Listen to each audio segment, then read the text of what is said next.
Fala galera, tudo bem com vocês? Como vocês estão? Vamos lá, ó. Nós vamos fazer os exercícios, tá? Para quem me acompanha aí pela apostila, quem tem a apostila, são os exercícios adicionais que eu pedi para vocês fazerem sobre fracionamento de mistura. Para quem me acompanha pelo canal do YouTube, tá? São alguns exercícios de vestibular sobre fracionamento de mistura. Mas eu não vi a aula de fracionamento de mistura. O que a gente faz? Bom, gente, eu vou passar para vocês no final o link das aulas de fracionamento de misturas, tanto heterogêneas quanto homogêneas, tá bom? Então aí vocês acompanhem pelos links. Vamos então resolver o exercício. Exercício 1. Os gases nitrogênio, oxigênio e argônio, principais componentes do ar, são obtidos industrialmente através da destilação fracionada do ar liquefeito. Então, como é feito para obter esses compostos? Tá bom, gente? Você pega um gás, o ar, e faz ele ser liquefeito, ou seja, faz ele ficar líquido. Indique, e aí depois você faz a destilação desse líquido. Indique a sequência de obtenção da substância nesse processo. Gente, quem vai ser o primeiro a ser obtido? Então aqui embaixo já está a resposta. Quem é o primeiro a ser obtido? O primeiro a ser obtido é aquele que tem menor ponto de ebulição. Por quê? Pensa comigo, gente. Na hora que eu começo a esquentar, então está dentro do recipiente. Para quem não lembra, vê lá de novo a aula de destilação fracionada, tá? Nós temos dentro do recipiente vários líquidos misturados. Quem vai ser o que vai sair primeiro dessa mistura? Aquele que tem menor temperatura de ebulição. Por quê? Óbvio, se eu estou esquentando, eu vou chegar primeiro a uma temperatura mais baixa. Nesse caso, o que tem menor temperatura de ebulição é o nitrogênio. Então, ele vai ser o primeiro a sair. Primeiro eu obtenho o nitrogênio, depois eu obtenho o argônio, depois eu obtenho o oxigênio, tá bom? Então, a ordem para a saída, né, para obtenção, eu obtenho primeiro o nitrogênio, segundo o argônio e no final eu vou obter o oxigênio. Belezinha, gente? Só isso daqui, bem tranquilo, né? Vamos pro próximo, então. Exercício 2 da FUVEST. A melhor maneira de separar três componentes de uma mistura que tenha areia e uma solução aquosa de sal. Quem são os três componentes? Areia, água e sal. Eu quero obter os três componentes, tá bom? Gente, primeiro, lembra que eu falei para vocês quando eu falei de misturas homogêneas, tá? Primeiro a gente separa a parte heterogênea. Aqui nessa parte nós temos uma solução aquosa de sal, ou seja, água e sal se misturam totalmente, ficando solúveis um no outro. E nós temos a areia, então eu vou tirar a areia primeiro, porque ela não se mistura com a água nem com o sal. Então como que eu tiro a areia? Eu filtro. Então eu vou primeiro filtrar para retirar a areia. Depois que eu filtro a água com o sal, para separar a água com o sal, eu faço o processo de destilação. Então primeiro eu faço a filtração, depois a destilação. Ok?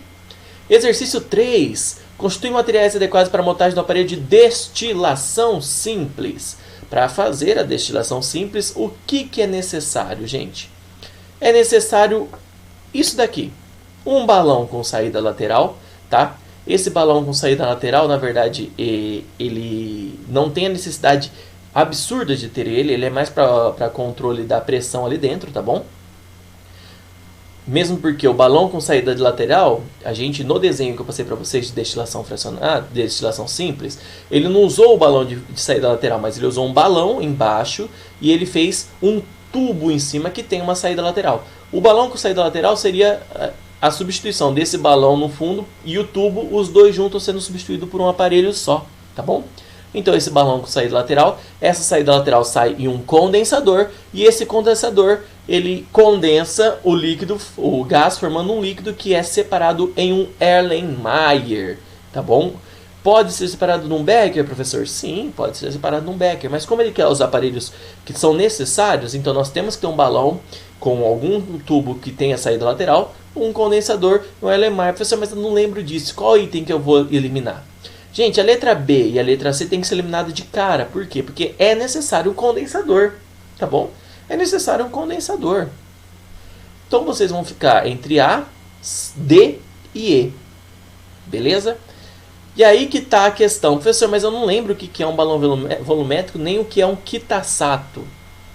Eu não lembro o que é uma piceta, nem o que é uma bagueta. Aí dá um pouco de trabalho mesmo, tá bom? Vamos só lembrar alguns detalhes aí. O que é uma piceta? Piceta é aquele aparelhinho que a gente usa que armazena água ou algum líquido e quando a gente aperta ele tem uma saidinha, como se fosse um spray. Lógico que ele não sai na forma de spray, sai na forma de água mesmo, tá bom?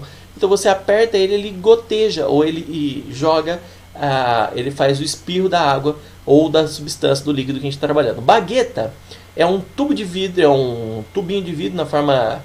ele é inteiro... Ele não é opaco, tá? Então por isso que ele não pode ser um tubo. Tem uma massa inteira, ele tem uma massa completa.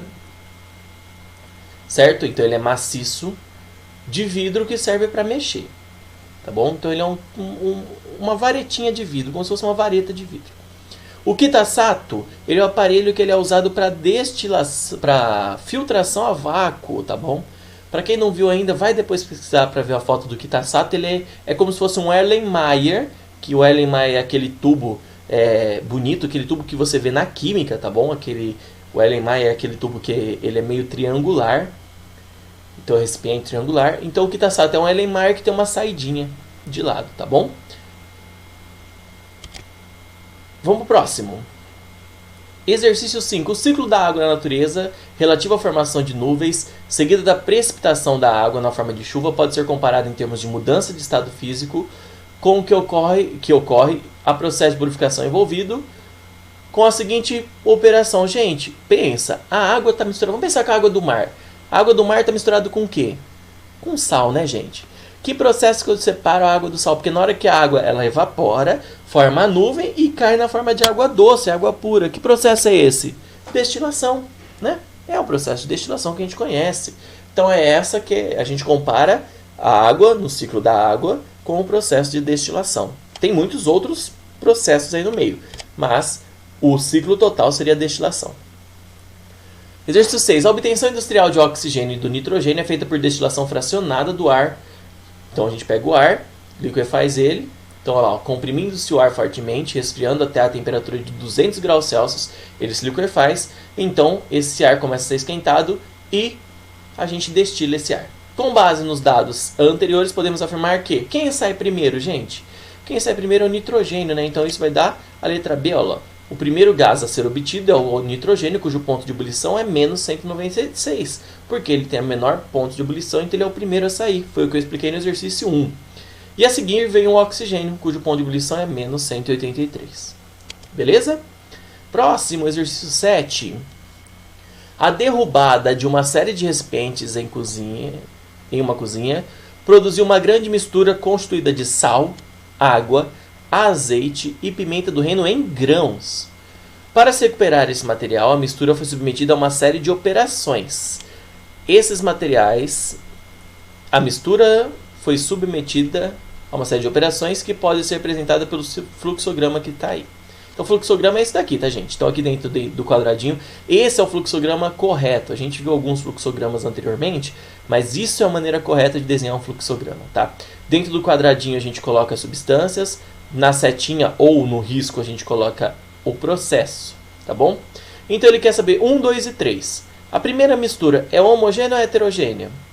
Gente, se tem um grão, o grão ele não se mistura com água, nem com azeite, nem com sal. Então a mistura é heterogênea. Beleza? Então a primeira mistura é heterogênea. A segunda mistura é sal, água e azeite. Opa, azeite é um óleo, né, gente?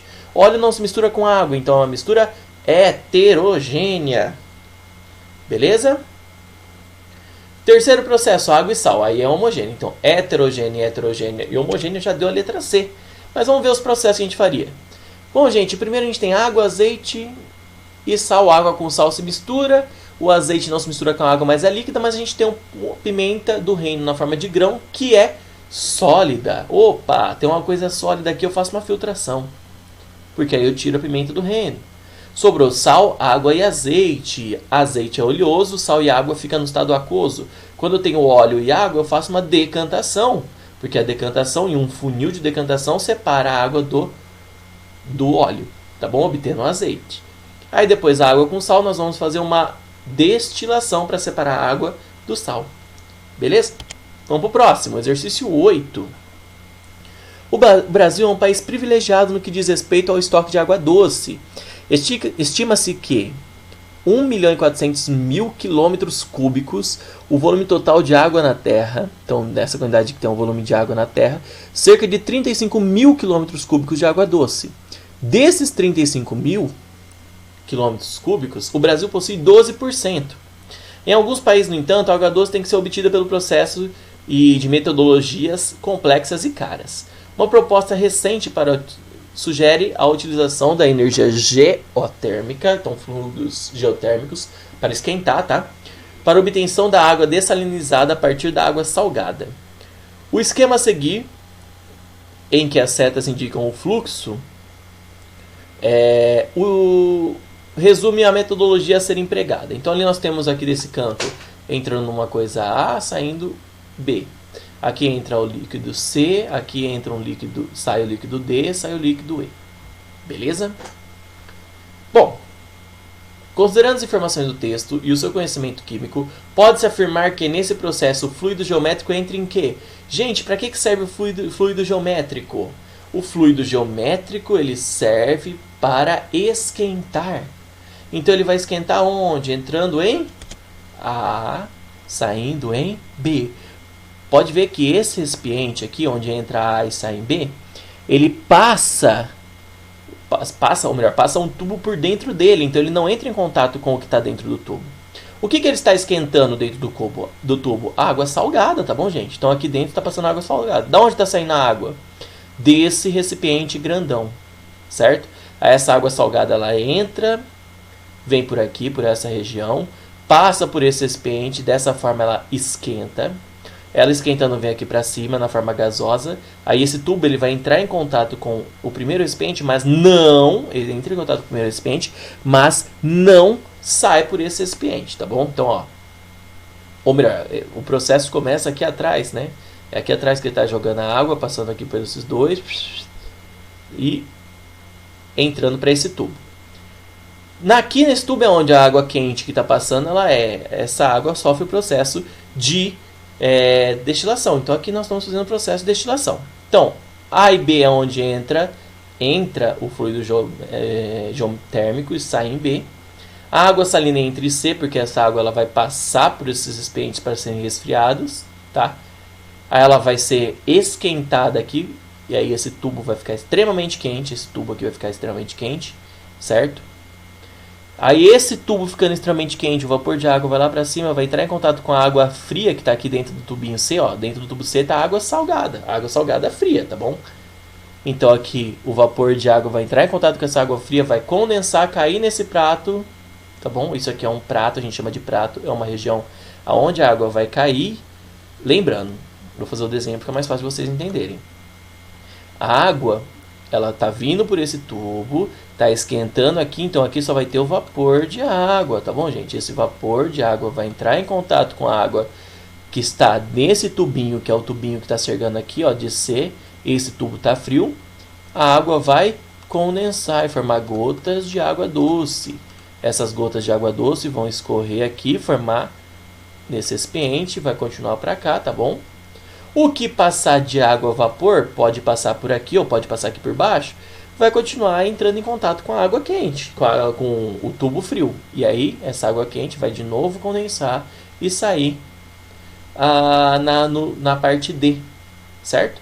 E em E sai uma água um pouco mais salgada, porque ela não passa pelo primeiro processo de destilação, ela passa pelo segundo processo só de destilação. Ela está um pouquinho mais salgada, que essa água salgada aqui, ela vai ser retornada para o tubo C para fazer o mesmo processo. Então a água potável mais interessante é a que sai somente na parte D. Exercício 9, FUVEST. Os confeitos de chocolates em determinada marca são apresentados em 6 cores. Com eles foi feito o seguinte experimento, destinado a separar os corantes utilizados em sua fabricação. Confeitos de cada uma das 6 cores foi umedecido em água e pressionado contra uma folha de papel especial, de modo a deixar as amostras dos corantes em pontos igualmente espaçados por 2 centímetros. Então aqui nós temos a cor do confeito, o vermelhinho começou aqui, o azul aqui, o amarelo aqui, o verde aqui, laranja aqui, marrom aqui. A seguir a folha foi colocada em recipiente com água de forma a mergulhar somente a base da folha, então abaixo desses 2 centímetros, na água, sem que o líquido tocasse os pontos coloridos. Após um tempo, observou que a água havia atingido o topo da folha, observou a formação de manchas de cores diferentes, aqui simbolizadas por diferentes formas e tamanhos. Então aqui nós temos essas bolinhas, nós temos... Opa, gente, olha que interessante! A cor vermelha, ela é formada por duas bolinhas, tá vendo? Então significa que elas são dois corantes diferentes. A cor azul, só por um corante, então só o corante azul. A cor amarela, só pelo corante amarelo. A cor verde, ela é formada tanto por um quanto por outro corante. A cor laranja também é formada por dois corantes. A cor marrom é formada por três corantes. Beleza? Então a pergunta é, os confeitos em cuja fabricação é empregado somente um corante amarelo. Opa, gente, olha lá, o amarelo, a substância que tem corante amarelo, ela tem que ter esse desenho aqui, ó. Onde tem esse desenho? Tanto no corante na parte vermelha quanto na parte verde. Então, o de corante vermelho e o de corante verde também tem o corante amarelo misturado nele. Então, o próprio amarelo, né? O vermelho e o verde. Ok? Exercício 12, o último exercício que a gente vai fazer do Enem. Industrialmente, é possível separar os componentes do ar utilizando uma coluna de fracionamento. Com esse processo, obtém-se gases oxigênio, nitrogênio e argônio. Nesse processo, o ar é comprimido e se liquefaz. Em seguida, ele é expandido, volta ao seu estado gasoso e seus componentes se separam um a um. A ordem de separação dos gases da coluna de fracionamento está baseada em qual propriedade? Gente, destilação, né? A destilação está baseada no quê? Na temperatura de ebulição dos gases. Ou seja, o gás com menor temperatura de ebulição é o primeiro a sair. Beleza? Fácil, né? Exercício do Enem bem fácil. Bom, gente, por hoje é isso daí. Espero que vocês tenham entendido. Bons estudos para vocês. Beijinho no coração e até a próxima. Tchau, tchau.